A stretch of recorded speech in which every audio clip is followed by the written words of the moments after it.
నమస్తే ఓరగలు 9 నేషన్ టీవీకి స్వాగతం. 18వ లోక్సభ సమావేశాలు కొనసాగుతున్నాయి. రెండో రోజు ఎంపీలుగా ప్రమాణ స్వీకారం చేశారు నేతలు. కాంగ్రెస్ పార్టీ నేత రాహుల్ గాంధీ ఎంపీగా ప్రమాణ స్వీకారం చేశారు. ప్రొటెం స్పీకర్ భృతహరి మెహతాబ్ ఆయనతో ప్రమాణం చేయించారు. రాజ్యాంగ పుస్తకాన్ని చేతిలో పట్టుకొని ఆయన ప్రమాణ స్వీకారం పూర్తి చేశారు. ప్రతిపక్ష నేతలంతా జోడో జోడో భారత్ జోడో అని నినదించారు. సార్వత్రిక ఎన్నికల్లో ఆయన రెండో స్థానంలో పోటీ చేసి విజయం సాధించిన సంగతి తెలిసిందే. దీంతో వాయనాడ్ స్థానాన్ని వదులుకొని రాయ్బరేలీలో ఎంపీగా కొనసాగాలని నిర్ణయించుకున్నారు. ఈ క్రమంలోనే కేరళలోని వాయనాడ్ స్థానానికి ఆయన రాజీనామాను స్పీకర్ సోమవారం ఆమోదించారు. దీంతో నేడు ఆయన రాయ్బరేలీ ఎంపీగా ప్రమాణం చేశారు.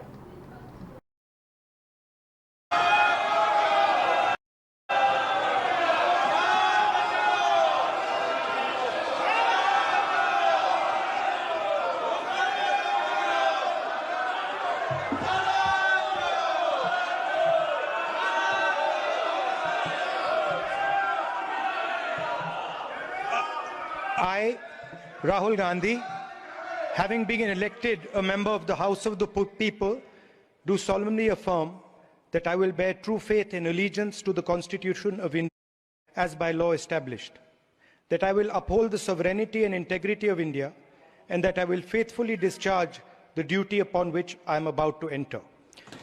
Jai Hind, Jai Samvidhan.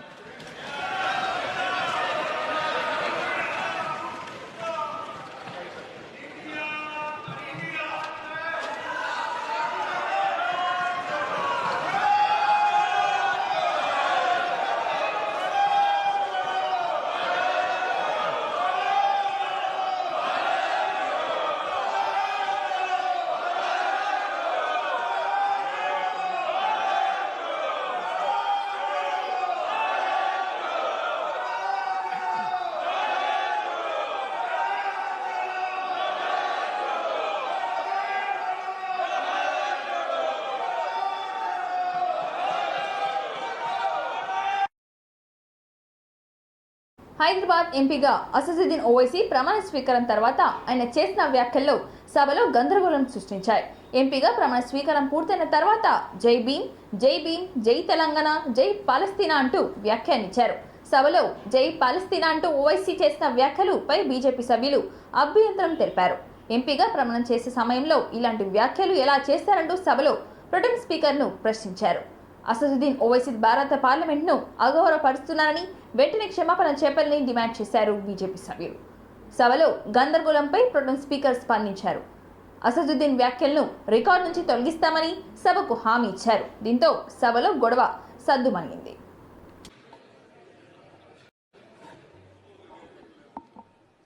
नहमदुहु व नुसल्ली अला रसूलिल करीम अम्मा बाद फ़ाऊज़ु बिल्लाहि मिनश शैतानिर रजीम बिस्मिल्लाहिर रहमानिर रहीम। मैं असदुद्दीन ओवैसी, जिसे लोकसभा का रुकन मुंतखब किया गया है, अल्लाह के नाम से हल्फ उठाता हूँ कि मैं भारत की आइन पर जो क़ानून के मुजब तय पाया है एतक़ाद रखूँगा, उसका वफ़ादार रहूँगा। मैं भारत के इक़्तिदार आला और सालिमियत को बरकरार रखूँगा और जिस ओहदे को मैं संभालने वाला हूँ इसके फ़राइज़ और वफ़ादारी से अंजाम दूँगा। जय भीम, जय मीम, जय तेलंगाना, जय फ़लस्तीन, तकबीर, अल्लाहु अकबर।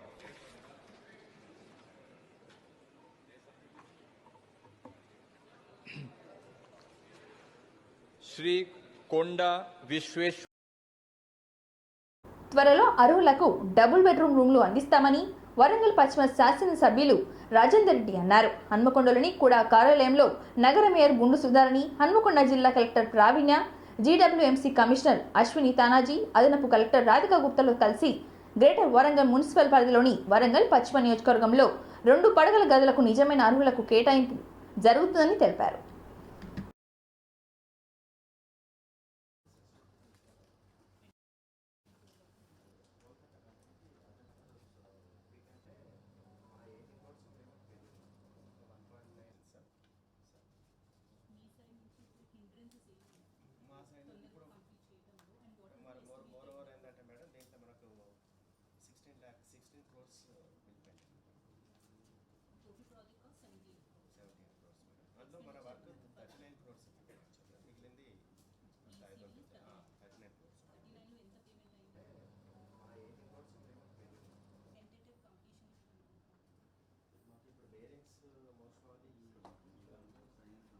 రోడ్ సైడ్ ఈ గుడిసెలు స్కూల్ ఉన్నారు కదా సాయిబాబా టెంపుల్ అయితే అందులో మనం వాళ్ళ అపార్ట్మెంట్ అవి కట్టేటప్పుడు వాళ్ళని తీసి పక్కకు సో వీళ్ళందరూ ఉన్న వాటికి నాకు గుర్తున్నారు ఆ మెంబర్స్ అందరూ కనుక షిఫ్ట్ చేస్తే ఈ ప్లేస్ కమర్షియల్కి మనకు రోడ్ సైడ్ కమర్షియల్కి చాలా ఉపయోగపడుతుంది ఫ్యూచర్లో బస్ స్టాండ్ దీన్ని వీళ్ళని కలిసి మొత్తం షిఫ్ట్ చేసేసి వాళ్ళకి ఇచ్చినప్పుడు అప్పుడు ఖాళీ చేసిన కూడా ఉంటాయి సార్ కొన్ని ఉంటాయి చాలా కొత్త ఇంక్లూడ్ అయింది 122 కాకుండా 300-400 వరకు వచ్చేసింది. 300 400 వరకు తీసేసి మిగతా అన్ని కలిసి డ్రా సిస్టమ్ వేసేస్తే ఎవరికైనా రాని కదా ఎలిజిబిలిటీ ఉన్న వాళ్ళు అంటే ఫస్ట్ అప్లై చేసిన వాళ్ళకి మాత్రమే పెట్టండి మళ్ళీ ఎన్కేసీ అప్లై చేసిన వాళ్ళకి కాకుండా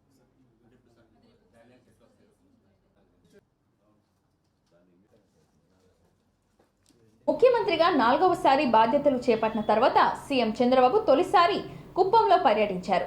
2 రోజుల పాటు కుప్పంలో పర్యటించనున్న చంద్రబాబు కుప్పం బస్టాండ్ సెంటర్లో ఏర్పాటు చేసిన భారీ బహిరంగ సభలో పాల్గొన్నారు.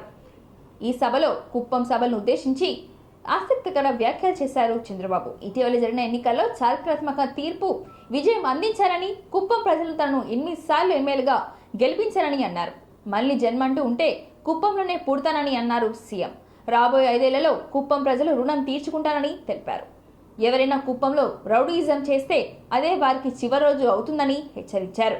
కుప్పంను అభివృద్ధికి నమూనాగా తయారు చేస్తానని, outer ring road, under ground drainage ఏర్పాటు చేస్తామని, కుప్పంలో ప్రతి గ్రామాన్ని అభివృద్ధి చేస్తామని హామీ ఇచ్చారు సీఎం చంద్రబాబు. ప్రతి గడప నీకే స్వాగతం అంటోంది, ప్రతి మనసు నువ్వే గెలవాలంటోంది. పెద్ద కొడుకు నీవై తోడున్నావు చాలు, జరుగుతుంది మాకు మేలు మేలు. ఇంటి పెద్ద నీవై నిలిచి ఉంటే చాలు, విలిసి పోవ రాష్ట్రమంతటా శాంతి క్రాంతి సంతోషాలు. నాయకుడా నాయకుడు అనే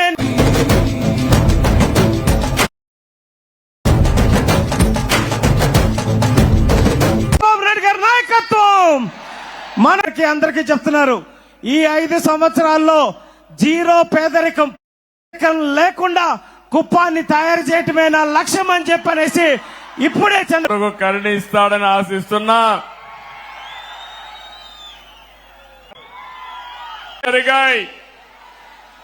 మన చిత్తూరు పార్లమెంటు చూస్తే 7 అసెంబ్లీలకు 7 గెలిపించి తిరుగులేని మెజారిటీ ఇచ్చారు మీరందరూ.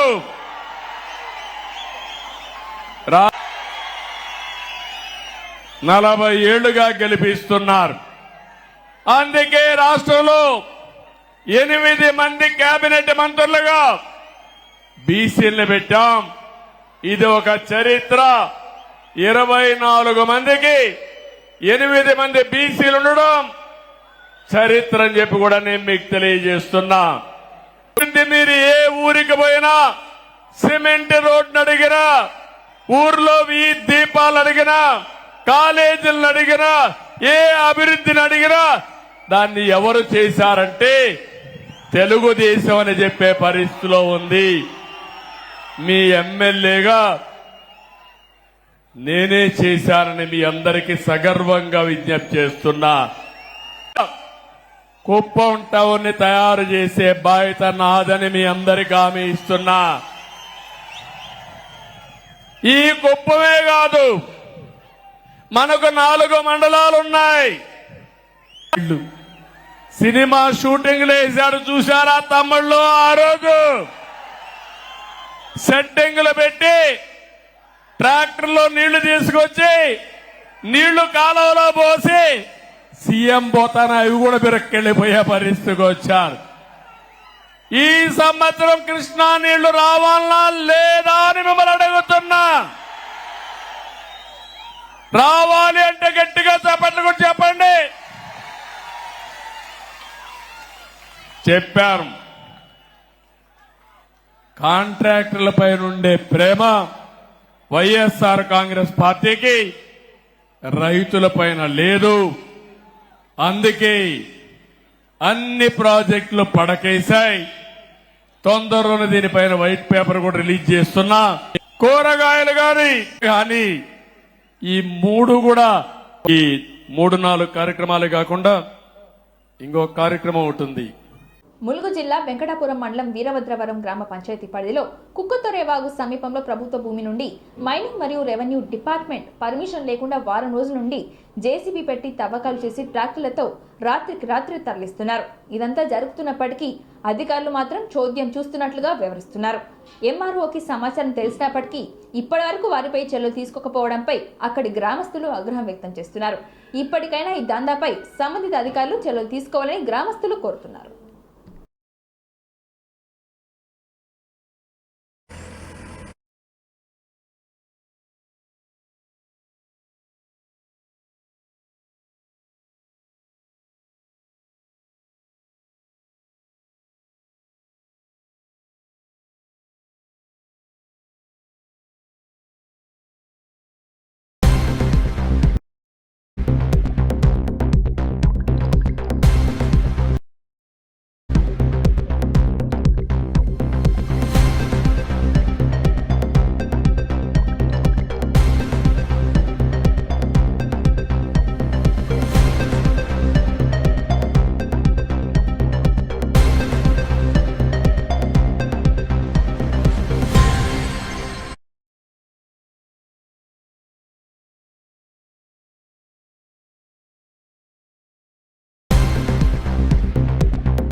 వరంగల్ జిల్లా వర్ధనపేట్ ఎమ్మెల్యే క్యాంపు కార్యాలయం నందు వర్ధనపేట్, పర్వతగిరి, ఐనవోలు, కిలా వరంగల్ మండలాల పరిధిలోని వివిధ గ్రామాలకు చెందిన 63 మంది అర్హులైన లబ్ధిదారులకు 63,07,308 రూపాయల కళ్యాణలక్ష్మి మరియు షాదీ ముబారక్ చెక్లను మంగళవారం వర్ధనపేట్ శాసనసభ్యులు కేఆర్ నాగరాజు లబ్ధిదారులకు పంపిణీ చేశారు.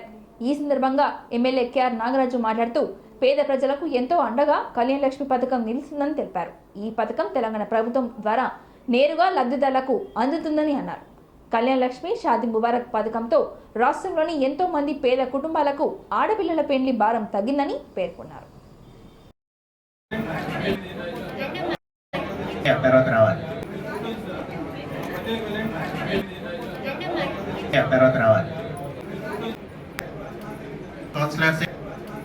కౌన్సిలర్స్ ఎవరు ఉన్నా కూడా పూజారి వరమ్మ, థ్యాంక్ యూ, అన్నమనేని కవిత,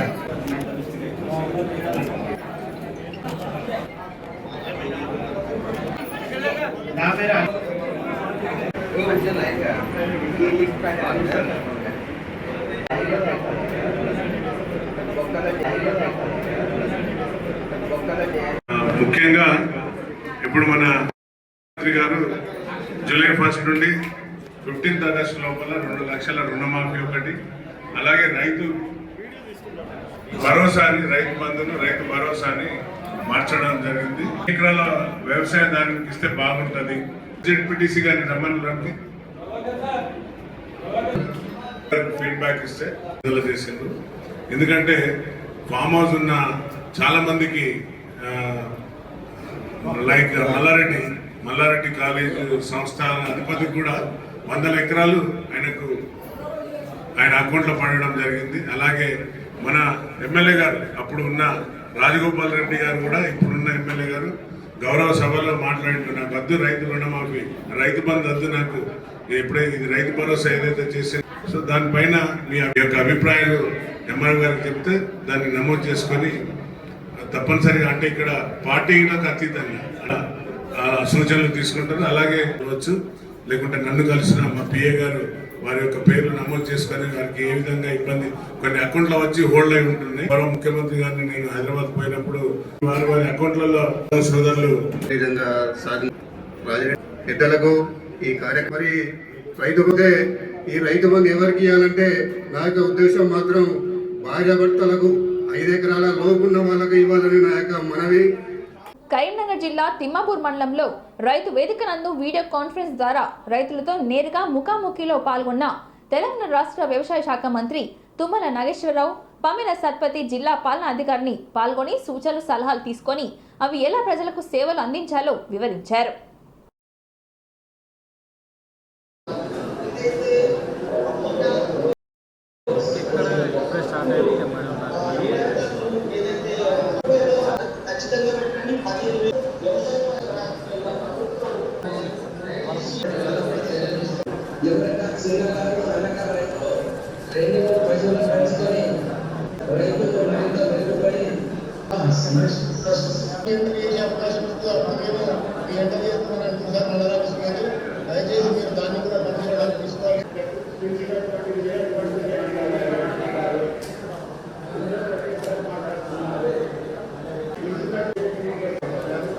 ప్రభుత్వం తీసుకున్నటువంటి రైతు భరోసా మీద రైతుల సూచనలు సలహాలు తీసుకున్నందుకు తెలంగాణ రాష్ట్ర మంత్రివర్యులు తుమ్మల నాగేశ్వరరావు గారికి మరియు జిల్లా కలెక్టర్ గారికి, ప్రభుత్వ వ్యవసాయ శాఖ అధికారులకు, రాష్ట్ర వ్యవసాయ శాఖ అధికారులకు, రైతులందరికీ పేరు పేరున ధన్యవాదాలు.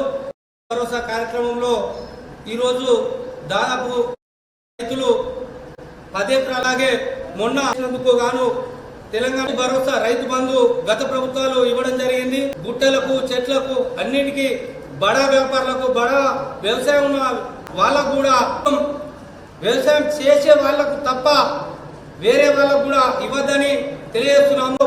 రైతు పంట మరి సాగు చేసుకుంటారు ఇప్పుడు ఆస్కారమైంది కాబట్టి ఐటీ రిటర్న్లు చూపించమంటున్నారు కాబట్టి మరి ఐటీ ఉన్న వాళ్ళకు కలిగేస్తామని చెప్పేసి అనడం జరిగే కొందరు రైతుని గుర్తించి ఖచ్చితంగా రైతు భరోసాను ఇవ్వాల్సిందిగా తెలియజేస్తూ ఐటీ ఉన్న వాళ్ళని కూడా కలిగేద్దని, అందులో రైతులు కూడా ఉన్నారని రైతులను గుర్తించి ఈ కార్యక్రమాన్ని కొనసాగించాల్సిందిగా రాష్ట్ర ధన్యవాదాలు. జై హింద్. జై.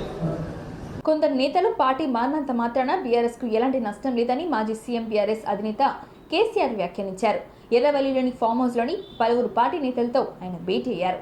ఈ సందర్భంగా బీఆర్ఎస్ లో జరుగుతున్న పరిణామాలు, రాష్ట్రంలో రాజకీయ పరిస్థితులపై చర్చించారు. మాజీ స్పీకర్ పోచారం శ్రీనివాసరెడ్డి కాంగ్రెస్ గూటికి చేరుకున్న అంశాన్ని కేసీఆర్ ప్రస్తావించారు. అలాంటి వారు పార్టీలో మారడాన్ని పట్టించుకోవద్దని సూచించారు. వైఎస్ హయాంలో ఇటువంటి ఎన్నో జరిగాయని, భయపడేది లేదని పేర్కొన్నారు. అధికార కాంగ్రెస్ హామీలు అమల్లో విఫలమైందని విమర్శించారు. రాష్ట్రంలో శాంతి భద్రతలు పూర్తిగా దెబ్బతిన్నాయని ఆరోపించారు. భవిష్యత్తులో గులాబీ పార్టీకి మంచి రోజులు వస్తాయని ఆయన ఆశాభావం వ్యక్తం చేశారు. ఇకపై ఎమ్మెల్యేలు, ఎమ్మెల్సీ నేతలను తరచూ కలుస్తానని భరోసా ఇచ్చారు కేసీఆర్.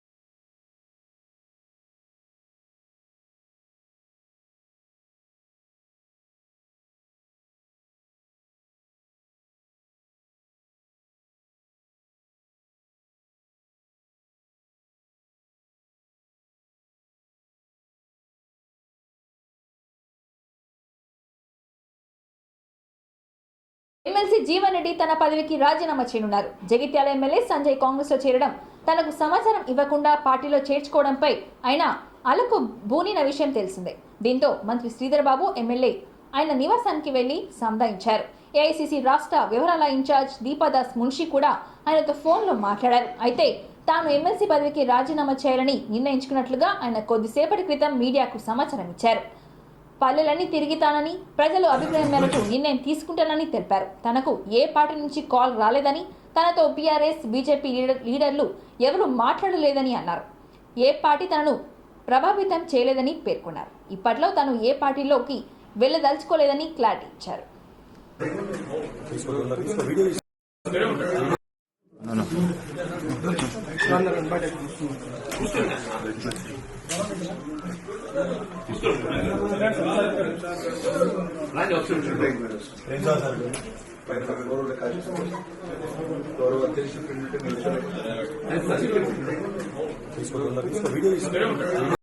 డ్రగ్స్ మహమ్మారి ఎన్నో కుటుంబాల్లో విషాదం నింపిందని అన్నారు తెలంగాణ డిప్యూటీ సీఎం బట్టి విక్రమార్క.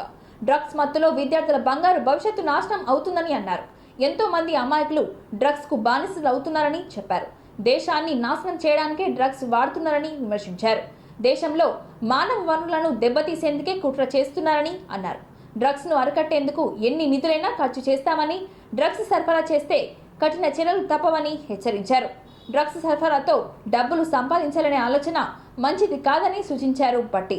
జలవిహార్లో నార్కోటిక్స్ బ్యూరో ఆధ్వర్యంలో యాంటీ డ్రగ్స్ డే నిర్వహించారు. ఈ కార్యక్రమానికి డిప్యూటీ సీఎం బట్టి విక్రమార్క, సిఎస్ శాంతికుమారి, డీజీపీ రవి గుప్తా, 2000 మంది విద్యార్థులు హాజరయ్యారు. డ్రగ్స్ నిరోధకానికి సైనికులుగా పనిచేస్తామంటూ విద్యార్థులు ప్రతిజ్ఞ చేశారు. డ్రగ్స్ వల్ల నష్టాలను వివరిస్తూ పాట రిలీజ్ చేశారు.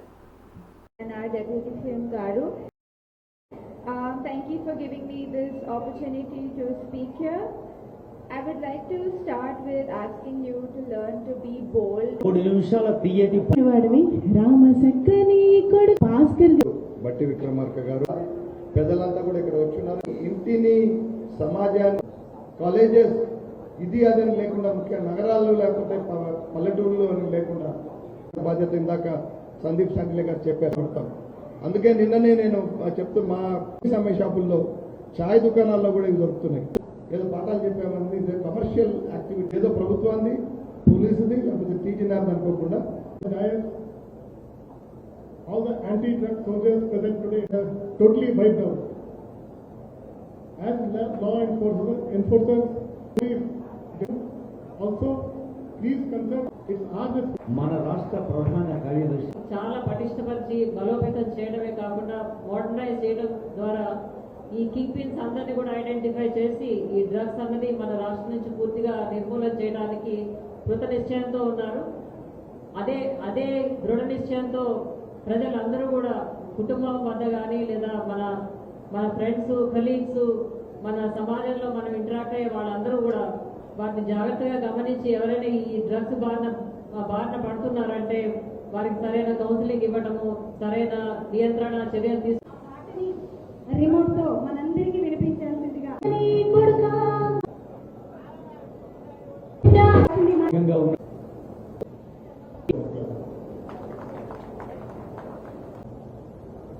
ఇతర అధికారులందరికీ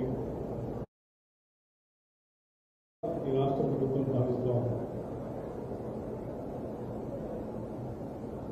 నార్కోటిక్స్ ముఖ్యంగా మాదక ద్రవ్యాలు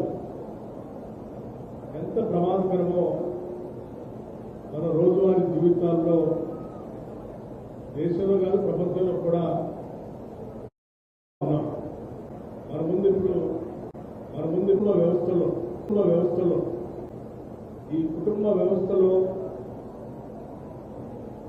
ఎంతో ప్రేమగా పెంచుకునేటువంటి పిల్లలు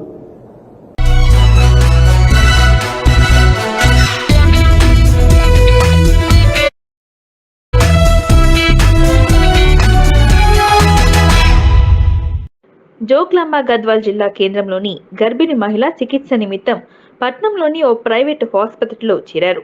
డెలివరీ అనంతరం 34 వారాలు గర్భిణీ మహిళకు హై బీపీ పెరగడంతో వైద్యులు మెరుగైన చికిత్స నిమిత్తం హైదరాబాద్లోని యశోద హాస్పిటల్కు తరలించగా 5 రోజుల అనంతరం మహిళ హైదరాబాద్లో చికిత్స పొందుతూ మృతి చెందడంతో ఇక్కడ వైద్యుల నిర్లక్ష్యంతోనే బాలింత మహిళ మృతి చెందిందని బంధువులు ఆరోపిస్తూ తెల్లవారుజామున సుమారు 100 సంఖ్యలో మృతురాలి బంధువులు హాస్పిటల్లో ఉన్న వైద్య సిబ్బంది డాక్టర్లపై దాడికి పూనుకున్నారు. పోలీసులు రంగం ప్రవేశం చేసి అదుపులోకి తీసుకొచ్చారు. డాక్టర్లపై దాడికి నిరసనగా ప్రైవేట్ వైద్యులు 3 రోజుల పాటు అత్యవసర సేవలు నిలిపివేస్తున్నట్లుగా డాక్టర్స్ అసోసియేషన్ వారు తెలిపారు. ప్రస్తుతం వైద్య సేవలు పొందుతున్న వారు యథావిధిగా వైద్య సేవలు కొనసాగిస్తున్నామని అన్నారు.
మేము కావాలని వచ్చినాం, ఎందుకంటే మా దగ్గర తప్పు లేదు.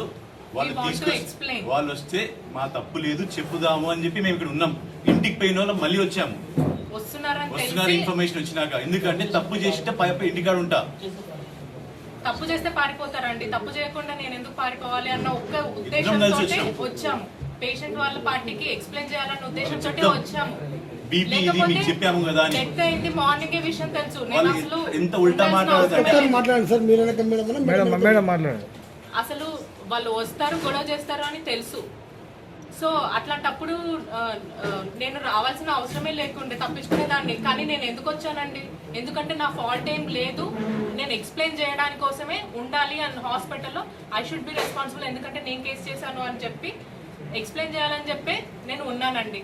కానీ సిచ్యువేషన్ మాత్రం అలా లేదు. వచ్చాక మాత్రం 300 to 400 మార్క్స్ లిటరలీ ఒక్క 2 నిమిషాలు ఆలస్యమైన ఇద్దరం చచ్చి ఈ రోజు బాడీస్ ఉండే. మీ ఇద్దరే కాదు మేడం, లోపల ఉన్న డాక్టర్స్ అందరూ చనిపోయారు. మేము ఉన్నాం ఇక్కడ. అయితే యాక్చువల్గా ఏమవుతుందంటే తెలిసినప్పుడు కొంత జాగ్రత్త కూడా పడాలి. ఆల్రెడీ టౌన్ ఎస్ఐకి ఇన్ఫర్మేషన్ ఇచ్చామండి, ఫోర్స్ కూడా పంపిస్తామని చెప్పారు. మీకు తప్పు లేదంటారు? తప్పు లేదు కాబట్టి నిన్న వచ్చానండి ధైర్యంగా.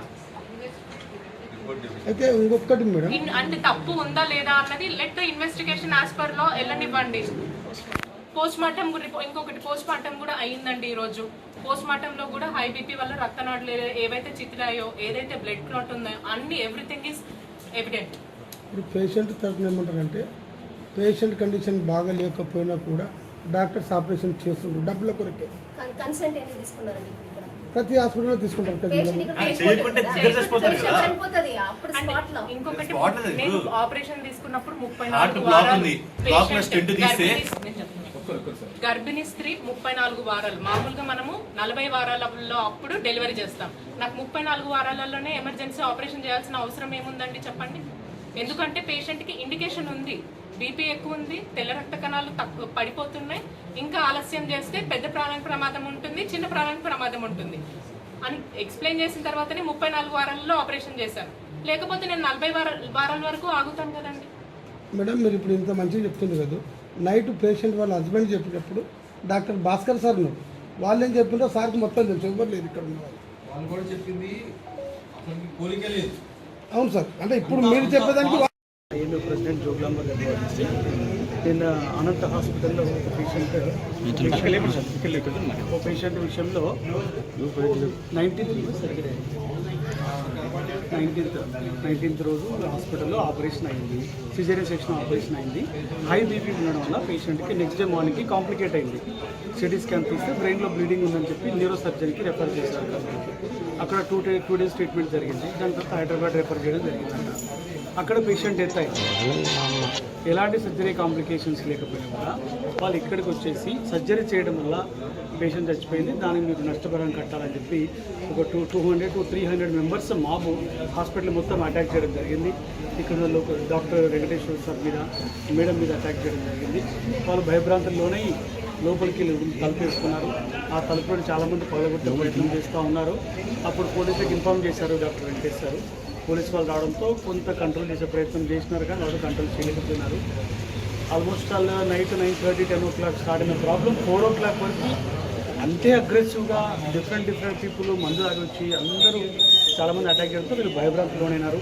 వాళ్ళకి నష్టపరిహారం కింద ₹1 కోటి డిమాండ్ చేసినారంట. ₹1 కోటి కడితే మీ గొడవ ఆపుతాం, లేకపోతే మీకు పెట్రోల్ కోసం అంటిస్తామని పైన అటాక్ చేస్తున్నారు. దానికి భయపడి వీళ్ళు ₹1 కోటి కాదు, మేము తగ్గించండి 27 లక్షల రూపాయల చెక్ సైన్ చేసి వాళ్ళకి ఇవ్వడం జరిగింది. ఈ విషయంలో పోలీస్ డిపార్ట్మెంట్ వాళ్ళని కన్సల్ట్ చేయడం జరిగింది. ఎస్ఐ గారికి, సిఐ గారికి, డిఎస్పీ గారికి, ఎస్పీ గారికి కూడా పర్సనల్గా కలిసాము. సార్ చాలా సానుకూలంగా స్పందించి ఖచ్చితంగా వెంటనే యాక్షన్ తీసుకుంటాం, ఇలాంటి మళ్ళీ జరగకుండా చూస్తాము, వాళ్ళందరూ రిమైండ్ చేస్తాము, as early as possible action తీసుకుని మీరు ఫ్యూచర్ అండ్ ప్రాబ్లమ్స్ కాకుండా ప్రొటెక్షన్ ఇస్తామని ఆయన హామీ ఇవ్వడం జరిగింది. అవన్నీ చేసినా కూడా మేము ఏంటంటే మళ్ళీ ఈరోజు సాయంత్రం నుంచి డాక్టర్ చాలా భయభ్రాంతులు ఉన్నారు. దీనికి నిరసనగా ప్రజలకు తెలియాలి, డాక్టర్ని ఇట్లా హర్ట్ చేస్తే ఏమవుతుందో తెలియాలని చెప్పేసి ఈరోజు నైట్ నుంచే ఈ ఎమర్జెన్సీ కేసు కానీ ఏ కేసులు మేము తీసుకోవడం లేదు. ఆల్రెడీ హాస్పిటల్ అడ్మిట్ అయిన కేసులు మాత్రం ట్రీట్మెంట్ జరుగుతుంది. కొత్త కేసులు టేకప్ చేయము. ప్రైవేట్ అన్ని హాస్పిటల్స్ అండ్ క్లినిక్స్ అన్నీ బంద్ చేస్తున్నాము. ఒక 3 days వరకు అయితే బంద్ చేస్తాము. దీని మీద పోలీస్ డిపార్ట్మెంట్ వాళ్ళు ఎలా స్పందిస్తారో, మళ్ళీ మాకు ధైర్యం అయితే రావట్లే ఎలాంటి ఎమర్జెన్సీ కేసులు తీసుకోవడానికి. వాళ్ళు ఇచ్చినటువంటి సపోర్టు, సెక్యూరిటీ, అష్యూరెన్స్ అవన్నీ పర్ఫెక్ట్ జరిగితే మళ్ళీ మేము డ్యూటీలోకి వస్తాము, ధైర్యంగా ప్రాక్టీస్ చేయగలుగుతాం. ఇంకా ఏమన్నా ఫర్దర్గా ధర్నా చేయాలా అలాంటిది ప్లాన్ చేస్తాం. ప్రస్తుతానికైతే బంద్ వరకే ప్లాన్ చేస్తున్నాం సార్. రేపు మార్నింగ్ ఉదయం కలెక్టర్ గారు అపాయింట్మెంట్ ఇచ్చున్నారు. వెళ్ళి కలెక్టర్ గారిని కలిసి కూడా ఈ విషయం మీద వివరణ ఇచ్చి ఇస్తాం సార్. స్టాఫ్ని కూడా రక్తాల చెవులకు కొట్టారు, లోపల మరణించడం కూడా పాల్గొట్టడం జరిగింది. ఇంకా దీనికంతా రెస్పాన్సిబిలిటీగా వాళ్ళు ఎలాంటి యాక్షన్ తీసుకుంటారనేది వేచి ఉండాలి. నిరసనగా అయితే హాస్పిటల్ 3 రోజులు బంద్ చేయడం జరుగుతుంది ఈ క్షణం నుంచి. అనంత హాస్పిటల్లో కన్సల్టెంట్ 19వ తారీఖు అఫ్రీన్ అన్న పేషెంట్కి రాత్రి 7:30కి అడ్మిషన్ పెట్టుకున్నామండి. 9 నెలల గర్భిణీ స్త్రీ, చాలా ఎక్కువ బీపీ 180/110 ఉన్న బీపీ పేషెంట్ని అడ్మిషన్ చేసి త్వరగా ఆపరేషన్ చేయాలి, లేదంటే పెద్ద ప్రాణానికి చిన్న ప్రాణానికి ప్రమాదం ఉంటుందని రిస్క్ ఎక్స్ప్లెయిన్ చేసి మరి పేషెంట్ని కాపాడాలనే ఉద్దేశంతో ఆపరేషన్కి తీసుకున్నాము. మా వైపు నుంచి ఎటువంటి తప్పిదము జరగలేదు. పేషెంట్కి కాంప్లికేషన్స్ వచ్చి మృతి అయింది. అది కూడా హైదరాబాద్లో 5 రోజుల తర్వాత మృతి అవ్వడం జరిగింది. కానీ నిన్న మృతి కావడానికి కారణం మీరు చేసిన ఆపరేషన్లో తప్పిదం వల్లనే అని చెప్పి పేషెంట్ వాళ్ళు గొడవ పడడానికి వచ్చారండి. నిన్న జరిగిన ఘటన చాలా వర్ణాతీతం. మేము ప్రాణాలకి చాలా భయపడాల్సి వచ్చింది. ఇలాంటి దుర్ఘటన ఇంకొకసారి గద్వాల్లో ఏ డాక్టర్కి ఇలాంటి సిచ్యువేషన్ రాకూడదు అని చెప్పి మేము ఈ నిరసన చేయడం జరుగుతుంది. ఇక మీదటి నుంచి ఒక 3 days వరకు కంటిన్యూస్గా ఎలాంటి ఎమర్జెన్సీ కానీ ఎలెక్టివ్ ప్రొసీజర్స్ కానీ ఏం చేయొద్దని డాక్టర్లు అందరం ఏకమయ్యి ఈ నిర్ణయానికి వచ్చామండి. ఇంతటితో ఈ వార్తలు సమాప్తం. మరిన్ని వార్తలతో మళ్ళీ కలుద్దాం. చూస్తూనే ఉండండి ఓరుగల్లు 9 నేషనల్ టీవీ.